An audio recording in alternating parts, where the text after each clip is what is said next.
Hello बच्चों, आज हम आपका हिस्ट्री का चैप्टर यूरोप में राष्ट्रवाद के कुछ क्वेश्चन पढ़ेंगे।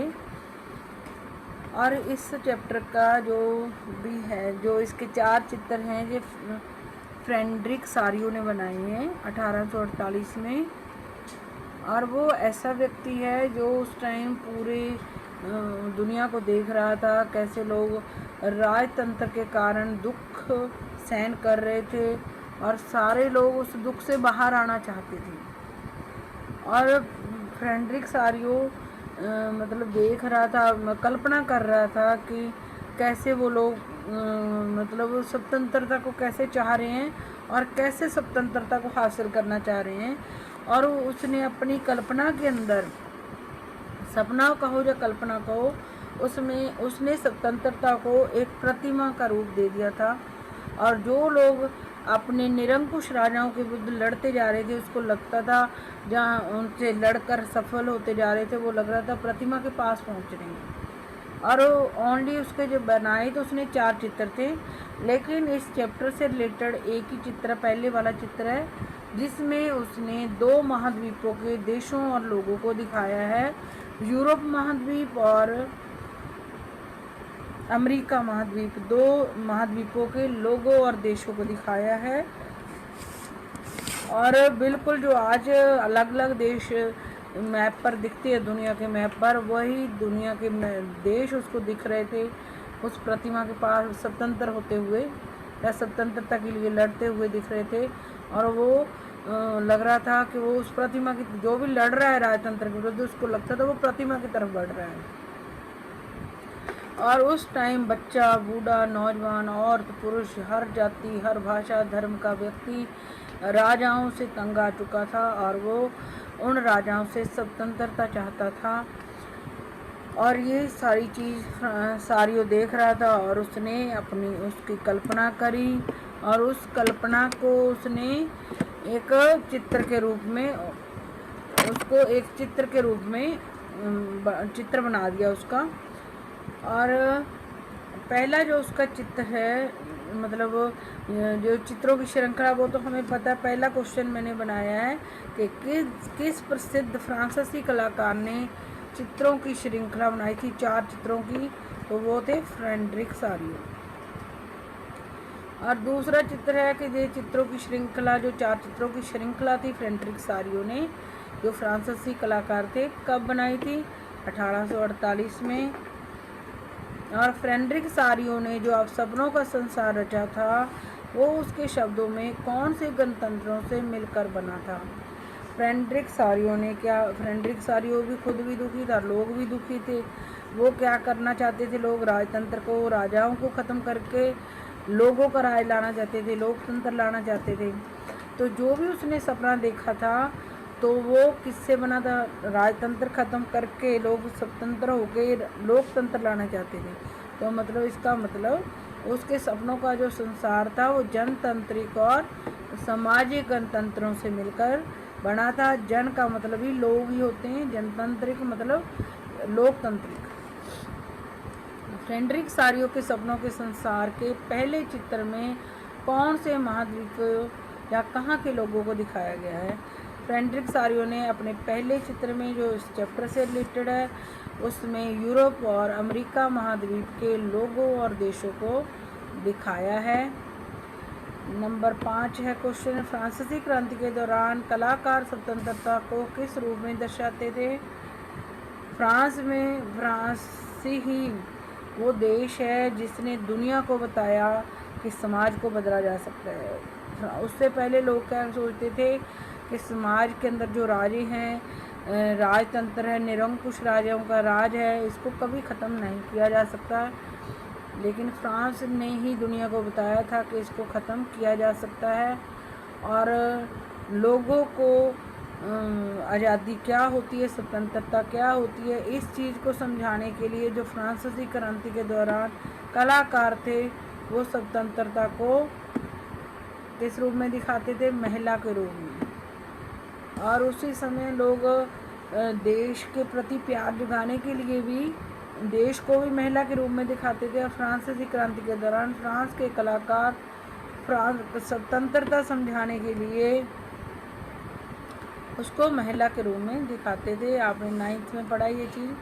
फ्रेडरिक सारियो के कल्पना दर्श में दुनिया के लोग किन समूह में बटे हुए थे।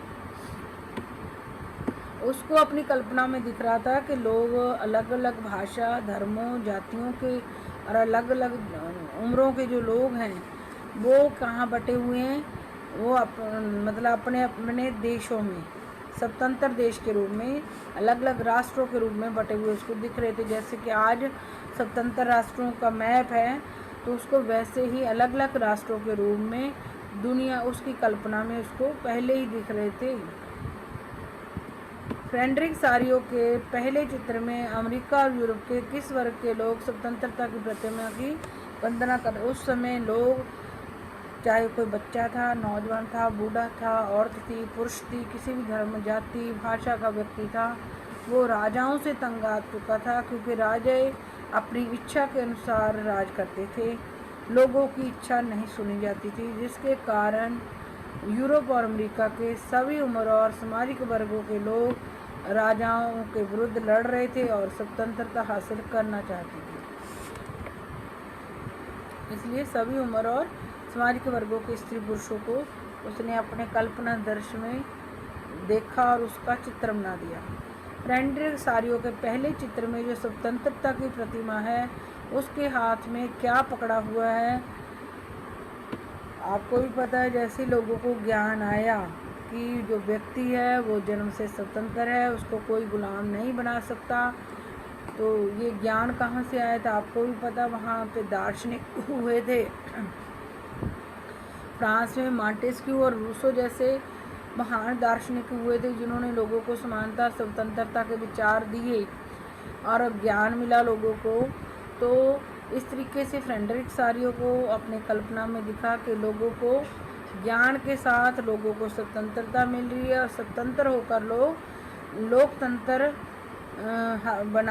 लोकतंत्र की स्थापना करते जा रहे हैं और जिसके अंदर लोगों को अपने अधिकार मिल रहे हैं।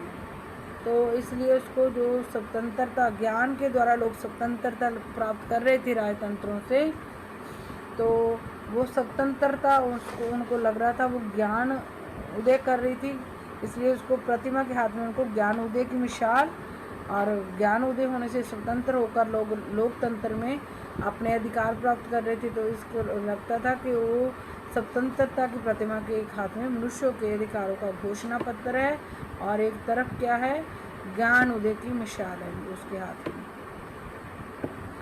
नंबर 9 पे है, फ्रेडरिक सारियो के पहले चित्र में स्वतंत्रता की प्रतिमा के सामने जमीन पर कौन से संस्थानों के ध्वस्त अवशेष बिखरे हुए थे। राजतंत्र था।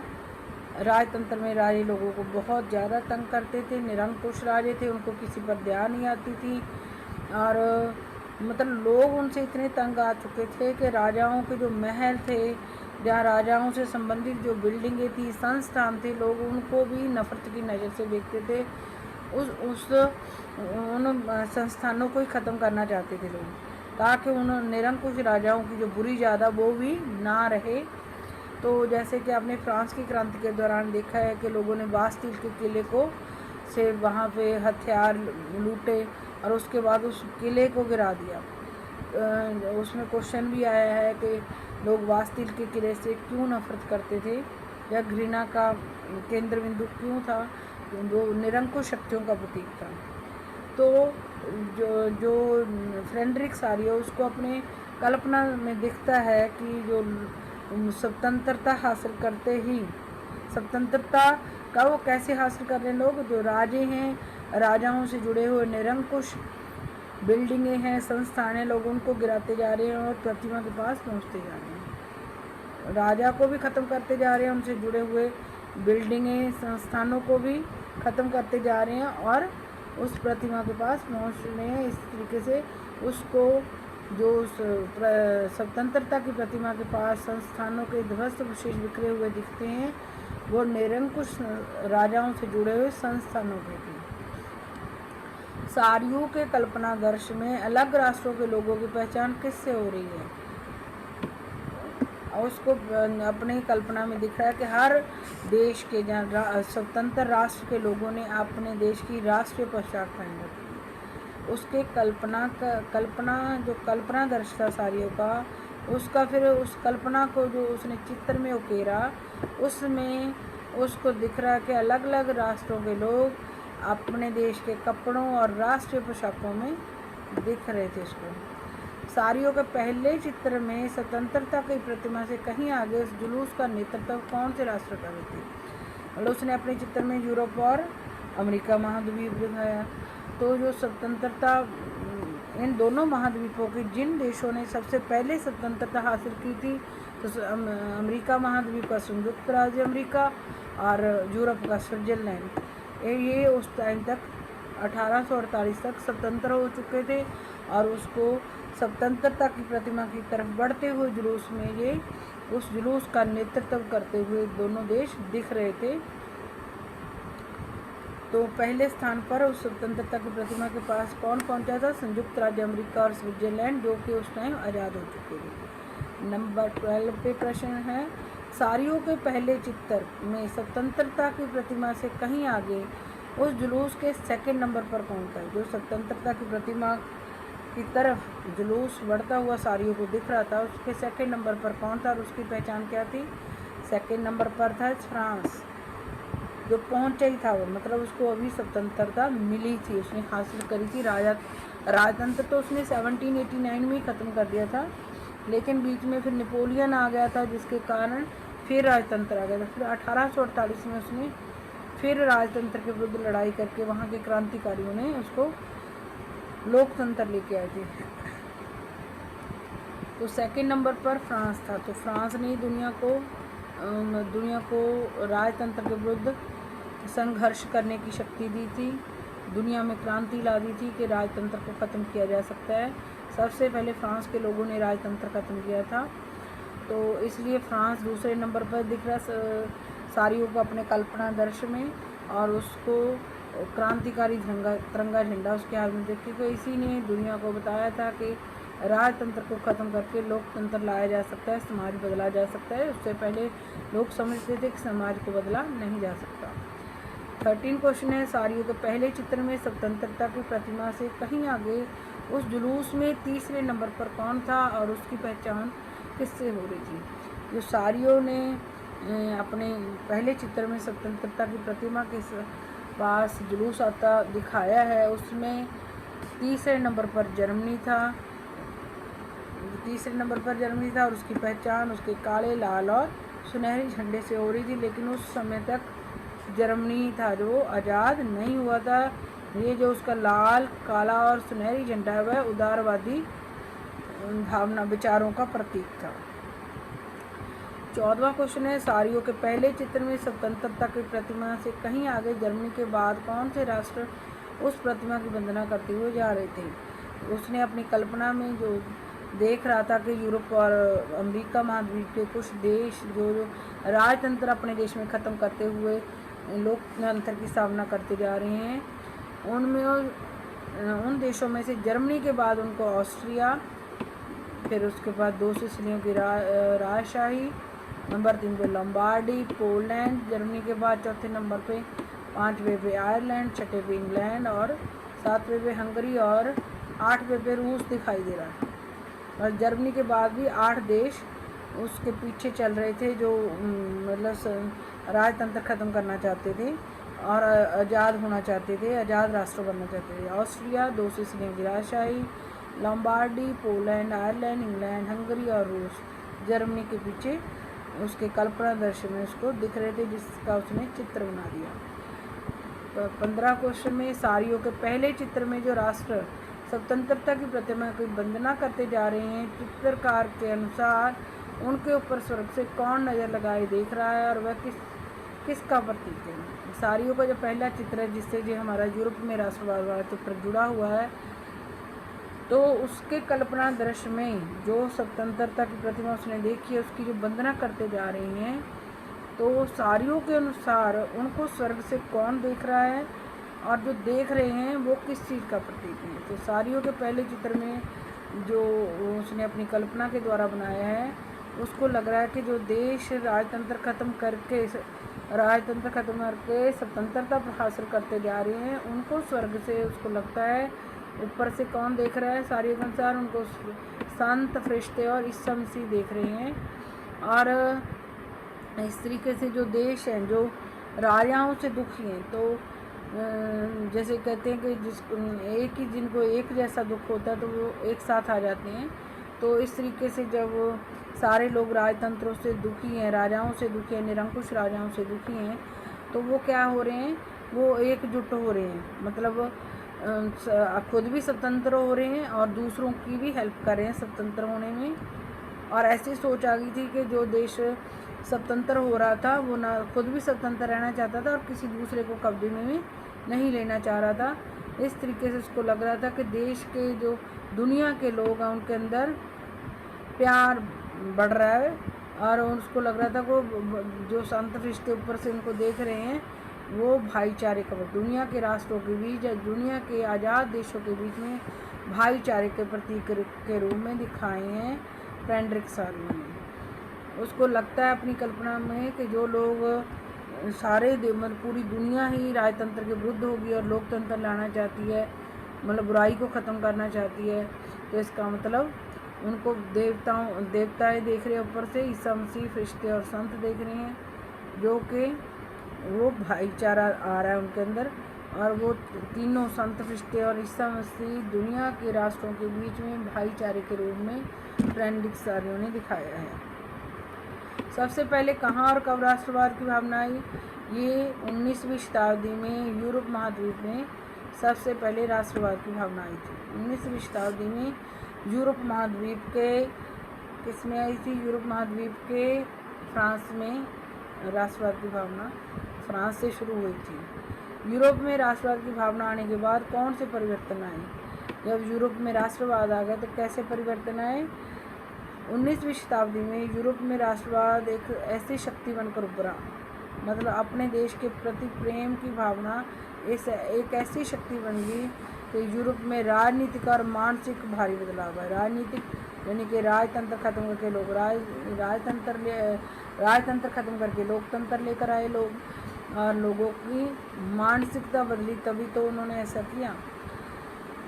जब 19वीं शताब्दी में यूरोप में राष्ट्रवाद आया तो वो इतनी ताकतवर शक्ति के रूप में आया कि उन्होंने यूरोप की जो राजनीतिक परिवर्तन भी कर दिए यूरोप के अंदर, और लोगों की मानसिकता में भी परिवर्तन ला दिए। और यूरोप में बहुराष्ट्र या वंशीय राज्यों का स्थान, पहले ऐसा था बहुत सारे राष्ट्र एक वंश के अधीन होते थे, तो बहुराष्ट्रीय वंशीय राज्यों के स्थान पर राष्ट्रवाद आने के बाद राष्ट्र राज्य बन गए।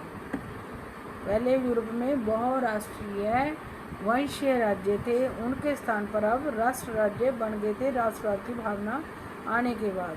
अब 18वां क्वेश्चन है, यूरोप में लंबे समय से कैसे आधुनिक राज्य के विचार और गतिविधियां पैदा हो रही थी? यूरोप में लंबे समय से कैसे आधुनिक राज्य, मतलब जो आधुनिक राज्य लोग बनाना चाहते थे, वो कैसी कल्पना, कैसा राज्य बनाना चाहते थे? वो क्या करें, एक ऐसा राज्य, आधुनिक राज्य बनाना चाहते थे, एक ऐसा आधुनिक राज्य बनाना चाहते थे वो जिसमें एक स्पष्ट परिभाषित क्षेत्र हो। ऐसा आधुनिक राज्य बनाना चाहते थे यूरोप के लोग राष्ट्रवाद आने के बाद, जिसका एक स्पष्ट परिभाषित क्षेत्र हो, जिसकी प्रभु सत्ता एक ही केंद्रीय शक्ति के पास हो, जिसकी प्रभु सत्ता एक ही केंद्रीय शक्ति के पास हो, एक ही केंद्रीय शक्ति के, ऐसा आधुनिक राज्य के विचार वहाँ पैदा हो रहे थे यूरोप में। ऐसा आधुनिक राज्य लोग बनाना चाहते थे जिसका एक स्पष्ट परिभाषित क्षेत्र हो, प्रभु सत्ता एक ही केंद्रीय शक्ति के पास हो। लेकिन राष्ट्र राज्य में न केवल, और लोग ये भी चाहते थे कि राष्ट्र राज्य जो बने, नया आधुनिक राज्य बने, उसमें उसके शासकों और ज़्यादा से ज़्यादा नागरिकों के बीच में एक ही साझा पहचान का भाव हो, शासकों के बीच में भी और ज़्यादा से ज़्यादा नागरिकों के बीच में एक साझा पहचान का भाव, साझा विरासत, इतिहास की भावना भी हो, साझे विरासत, साझे इतिहास की भावना और साझा पहचान की भावना उनके शासकों के बीच में और ज़्यादा नागरिकों के बीच में भी हो। 19वां क्वेश्चन है, यूरोप में साझा पहचान का भाव कैसे उत्पन्न हुआ था। वहाँ पे जो साझा पहचान का भाव था वो शुरू से नहीं था, मतलब यूरोप में साझा पहचान का जो भाव है वो अनंत काल से नहीं था, मतलब शुरू से पुराने समय से नहीं था। ये वहाँ के लोगों ने संघर्ष करे, नेताओं ने और आम लोगों ने संघर्ष करे, सरगर्मियाँ की, तब जाके ये निर्मित हुआ। साझा पहचान का भाव लोगों के संघर्षों, नेताओं और आम लोगों की सरगर्मियों से निर्मित हुआ था साझा पहचान का भाव। ये शुरू से वहाँ साझा पहचान का भाव यूरोप में नहीं था, लोगों के संघर्षों, आम लोगों की सरगर्मियों से निर्मित हुआ था, बना था। अर्नेस्ट रेनन कौन था? ये एक वहाँ का फिलोसफर था, फ्रांस का। ये अर्नेस्ट रेनन फ्रांसीसी दार्शनिक था जिन्होंने राष्ट्र राज्य की परिभाषा सही मायने में दी थी। अर्नेस्ट रेनन फ्रांसीसी दार्शनिक थे, फिलोसफर थे, जिन्होंने राष्ट्र राज्य की परिभाषा सही मायनों में दी थी। जनमत संग्रह किसे कहते हैं? एक प्रत्यक्ष मतदान, यानी कि सामने बैठा के जब किसी क्षेत्र के सभी लोगों से किसी एक प्रस्ताव के बारे में पूछा जाता है कि वो प्रस्ताव उन लोगों को स्वीकार्य है या नहीं स्वीकार्य है, उसे जनमत संग्रह कहते हैं। एक प्रत्यक्ष मतदान, यानी कि सामने बिठाकर एक क्षेत्र के सभी लोगों से जब किसी प्रस्ताव के प्रति स्वीकार होने या ना स्वीकार होने के बारे में पूछा जाता है तो उसको जनमत संग्रह कहते हैं। निरंकुशवाद, जब पुराने समय में लोग क्यों तंग थे? क्योंकि राजा जो उनकी इच्छा में आता था वो काम करते थे, उनके ऊपर किसी भी तरीके की रोक टोक नहीं थी, अंकुश नहीं था। तो जो ऐसी सरकार या शासन व्यवस्था जिसकी सत्ता पर या जिसकी शक्ति पर कोई अंकुश ना हो उसे निरंकुशवाद कहते हैं। ऐसी सरकार या शासन जिसकी सत्ता पर किसी भी प्रकार का अंकुश ना हो उसको निरंकुशवाद कहते हैं। कल्पना दर्श तो आपका भी होता है, इमेजिन करना, तो इसको यूटोपिया भी कहते हैं।